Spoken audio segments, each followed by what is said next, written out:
Hello everyone.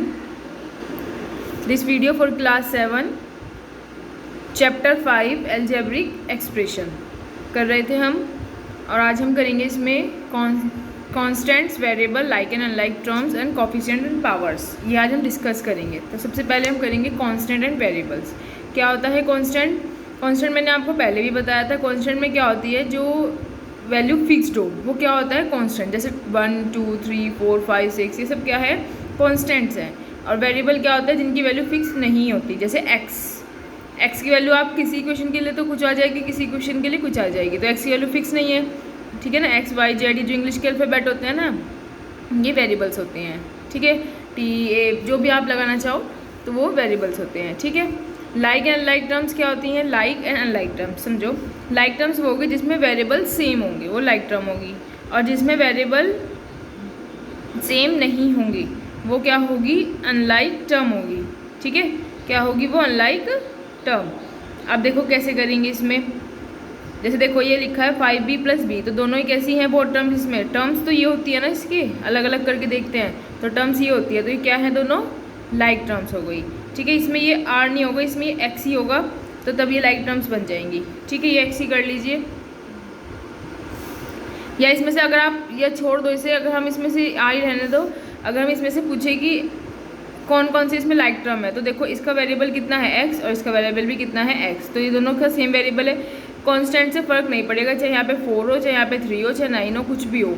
बस आपको variable check करना है। जो वेरिएबल सेम होंगे तो आपको वो क्या हो जाएगी, आपकी लाइक टर्म्स। अगर वेरिएबल सेम नहीं है तो क्या हो जाएगी, अनलाइक टर्म्स। जैसे देखो ये r था ना, यहाँ पे 3r और 2x कैसे हो गए आपके, माइनस के 2x कैसे होगी आपकी अनलाइक। और जो 5x है और जो माइनस के 2x है वो कैसी होगी, लाइक टर्म होगी। फ़र्क नहीं पड़ेगा साइन का, नहीं पड़ेगा कांस्टेंट का, ठीक है। समझ में आ गया लाइक और अनलाइक टर्म्स। अब हम पढ़ेंगे कोफिशिएंट। कोफिशिएंट क्या होता है, देखो मान लीजिए ये 10x लिखा है, माइनस के 10x लिखा है, तो हमें इसका कोफिशिएंट बताना है। अब हमें इसका न्यूमेरिकल कोफिशिएंट बताना है, तो माइनस के 10 हो जाएगा, ठीक है। इसमें तो वैसे और है भी कुछ नहीं, तो इसमें तो यही दिया हुआ है माइनस के 10। तो अगर मैं x का कोफिशिएंट पूछूँ तो आपको कितना आ जाएगा, माइनस के 10। अब इस वाले एग्जाम्पल में देखो लिखा है 5abc, तो अगर मैं पूछूँ 5 क्या है यहाँ पे, अगर मैं c का कोफिशिएंट पूछूँ तो क्या होगा, 5ab, ठीक है। 5 क्या है, कोफिशिएंट किसका है, न्यूमेरिकल कोफिशिएंट abc का है। अगर आप इसमें अल्फ़ाबेट लगा दो, जैसे मैंने किसके लिए पूछा, bc का कोफिशिएंट पूछा, तो कितना आया, 5a आया, तो हम इसको लिटरल कोफिशिएंट बोलेंगे। लिटरल कोफिशिएंट क्यों बोला, क्योंकि इसमें क्या आ गया है, वेरिएबल आ गया है। इसमें अगर हमने एक्सप्रेस किया तो लेटर की फॉर्म में एक्सप्रेस किया इसको, ये लिखा ना a, ये लेटर की फॉर्म में। अगर खाली 5 था तो हमने से क्या कहा, न्यूमेरिकल कोफिशिएंट। अगर लेटर की फॉर्म में है तो हम उसे बोलेंगे लिटरल कोफिशिएंट, ठीक है। नेक्स्ट देखेंगे पावर। पावर तो पता ही है आपको, रेज टू द पावर में होती है। जैसे x की पावर n है तो x की पावर जो n होगी वो क्या होगी, उसकी पावर होगी। डिग्री देखते हैं हम, डिग्री आप नया है, डिग्री पढ़ते हैं क्या होता है। डिग्री में देखो जैसे लिखा है 3x² माइनस के 5x प्लस के 12 लिखा हुआ है, इसकी आपको डिग्री बतानी है कितनी है। तो आपको क्या करना पड़ेगा, एक वेरिएबल देखना पड़ेगा, एक ही वेरिएबल में है इक्वेशन, ठीक है। इसमें देखना पड़ेगा इस वेरिएबल सबसे ज़्यादा पावर कितनी है वेरिएबल की, कितनी है 2, तो इसकी डिग्री कितनी हो गई, 2 हो गई, ठीक है। ये देखो इसमें ये वेरिएबल x में है इक्वेशन, पोलिनोमियल है एक, और ये क्या है, इसमें हाईएस्ट डिग्री पावर कितनी है x की, 4, तो डिग्री कितनी हो गई इसकी, 4 हो गई, ठीक है।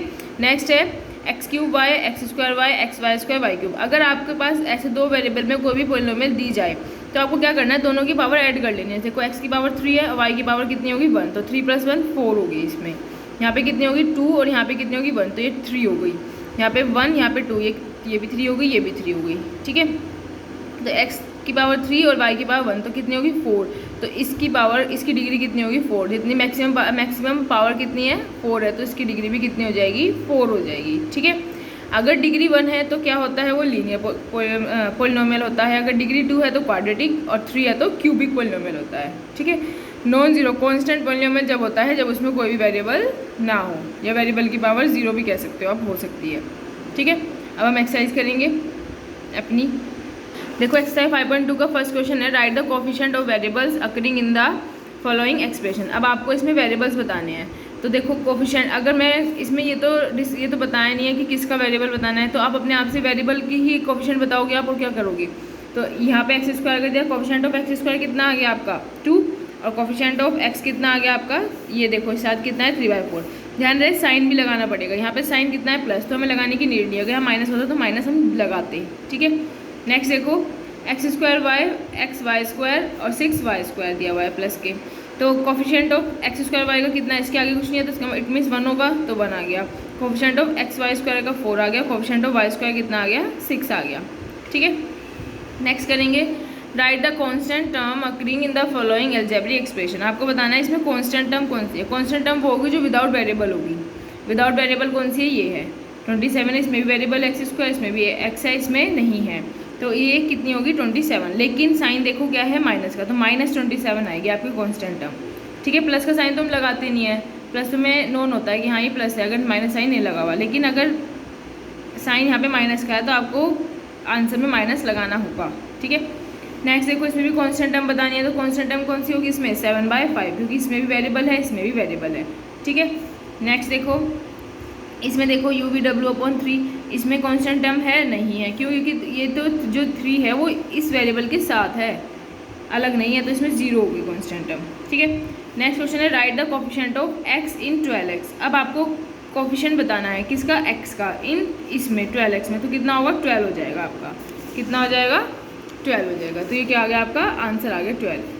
xy इन 3x³ y, अगर xy का कोफिशिएंट बताना है तो कितना आएगा, ये देखो इसमें से अलग कर सकते हो आप, कैसे करोगे अलग, इसे लिख लोगे 3x इंटू वाई, तो हमें xy का कोफिशिएंट बताना है, तो इसके अलग कितना है, ये है 3x² हो गया, तो इसलिए मैंने 3x² आपका आंसर लिख दिया, ठीक है। नेक्स्ट है identify like and like terms. अभी बताया था जो वेरिएबल सेम होगी वो लाइक होगी, जो वेरिएबल डिफरेंट होंगे उसमें तो वो क्या होगी अनलाइक होगी।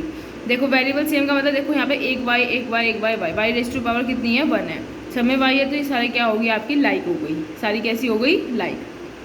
अब यहाँ पे देखो यहाँ पे क्या है, यहाँ पे xy है, यहाँ पे x² y है, यहाँ पे xy² है, तो ये सारी ही कैसी होगी डिफरेंट होगी। वेरिएबल चाहे भले ही xy दोनों में हो, लेकिन यहाँ पे एक x है, यहाँ पे एक y है, यहाँ पे 2x हैं और एक y है, यहाँ पे 1x 2y है, तो अलग अलग हो गए ना, वेरिएबल की नंबर अलग अलग हो गए, ठीक है, नंबर ऑफ वेरिएबल्स भी अलग अलग हो गए, तो ये आपकी कैसी हो जाएगी अनलाइक टर्म्स हो जाएगी, ठीक है। ये आपको इस फॉर्म में लिख देना है। अगर वैसे आपको मैंने ये सिर्फ समझाने के लिए लिखा, आप चाहे तो डायरेक्ट भी लिख सकते हैं अनलाइक टर्म्स और लाइक। इसमें क्या दिया है 4ab² - 5a² b 3b² c - 8b c²। इसमें देखो सारी कैसी हैं, यहाँ पे डिफरेंट है, यहाँ पे ab² है, यहाँ a² b है, यहाँ b² c है, यहाँ b c² है, तो सब कैसी हैं डिफरेंट है, तो सारी कैसी हो गई अनलाइक टर्म्स हो गई, ठीक है। नेक्स्ट क्वेश्चन करेंगे हम right the degree of the polynomial 3xy 3xy² y³ x⁴। तो देखो यहाँ पे देखिए, अगर यहाँ पे डिग्री कितनी, यहाँ पे कितनी होगी 1 ये होगी 1 ये होगी, तो कितनी होगी टोटल 2, यहाँ पे 1 ये होगी 2 ये होगी, तो कितनी होगी 3, यहाँ पे कितनी होगी 3, यहाँ पे कितनी होगी 4, तो मैक्सिमम कितनी है 4, तो मैक्सिमम 4 तो डिग्री कितनी होगी इसकी 4 हो गई, ठीक है। ये क्या होगी क्वाड्रीनोमियल पॉलिनोमियल। क्वाड्रीनोमियल लिख सकते हो आप, खाली पॉलिनोमियल हटा सकते हो, या इसे हम खाली पॉलिनोमियल भी बोल सकते हैं, ठीक है। नेक्स्ट है आपकी x² - y² + 6y - 9। ये लिखना नीड नहीं है आपको, बस आपको डिग्री बतानी है, डिग्री ही पूछी हुई है, तो आप खाली ये बताना 4। तो डिग्री क्या है, यहाँ पे 2 है, यहाँ पे 2 है, यहाँ पे 1 है, तो मैक्सिमम कितनी है 2 है, तो डिग्री कितनी होगी इसकी 2 हो गई, ठीक है। नेक्स्ट करेंगे classify the following as linear quadratic and cubic polynomial. अब आपको बताना है कि कौन सी लीनियर है, कौन सी क्वाड्रेटिक है, कौन सी क्यूबिक है। तो कैसे बताओगे, अकॉर्डिंग टू डिग्री बताओगे। कैसे बताओगे, अकॉर्डिंग टू डिग्री, जितनी उसकी डिग्री होगी उतनी ही उसकी क्या हो जाएगी, वो उसके हिसाब से हम बता देंगे वो लीनियर है क्वाड्रेटिक है या क्यूबिक है। यहाँ पे देखो, यहाँ पे इसकी कितनी पावर है 2, यहाँ पे भी कितनी हो गई 2, 1 इसकी 1 इसकी 2, यहाँ पे भी 2 हो गई, तो कितनी होगी डिग्री 2, तो कैसी होगी ये क्वाड्रेटिक पॉलिनोमियल हो गई, क्या हो गई क्वाड्रेटिक पॉलिनोमियल हो गई, ठीक है। टर्म्स कितनी है इसमें 3 है, टर्म्स के अकॉर्डिंग बताना होता तो हम ट्राइनोमियल बता देते, ठीक है ना। कितना यहाँ पे कितनी आई डिग्री, देखो यहाँ पे 1 है, यहाँ पे 1 है, यहाँ पे 1 है, तो 1 होगी डिग्री। तो ये ऐसे ऐड नहीं करना, प्लस में टर्म्स जो होंगी उनको ऐड नहीं करना, जो मल्टीप्लाई में वेरिएबल लिखे होंगे उनकी पावर ऐड करनी है, ठीक है। तो यहाँ पे वेरिएबल की पावर 1 है, यहाँ पे वेरिएबल की पावर 1 है, यहाँ पे भी, तो डिग्री कितनी होगी इसकी 1 होगी, तो ये क्या होगी लीनियर पॉलिनोमियल होगी, ठीक। नेक्स्ट में आपको दिया हुआ है x की power x3 x² y xy² y³। देखो यहाँ पे भी 3 होगी, यहाँ पे 2 + 1 3, यहाँ पे 1 + 2 3, यहाँ पे भी 3, तो कितनी होगी डिग्री ऑफ पॉलिनोमियल 3, तो कैसी होगी क्यूबिक पॉलिनोमियल होगी, ठीक है, नेक्स्ट क्वेश्चन है, अब है आपका question number 8। Name the following expression on the basis of number of terms and degree of polynomial. देखो क्या बताना है एक्सप्रेशन को, एक्सप्रेशन की क्या बतानी है हमें, on the basis of number पर भी और डिग्री पर भी हमें पॉलिनोमियल बतानी है, कौन सी है। तो टर्म कितनी है इस वाली में, 3x² y है, तो इसमें कितनी हो गई, 1 हो गई टर्म, तो क्या होगी, मोनोमियल। पढ़ी है इसमें लास्ट एक्सरसाइज में पढ़ी हमने, 5.1 में पढ़ा है हमने। अगर 1 हो तो मोनोमियल, 2 हो तो बायनोमियल, 3 हो तो ट्राइनोमियल, 4 हो तो क्वाड्रोमियल, ज़्यादा हो तो उससे तो पॉलिनोमियल हम कह देंगे। यहाँ पे डिग्री कितनी होगी इसकी, देखो 2 ये हो गई, 1 ये हो गई, तो कितनी होगी, 3 होगी, तो क्या बन गया, क्यूबिक पॉलिनोमियल बन गया।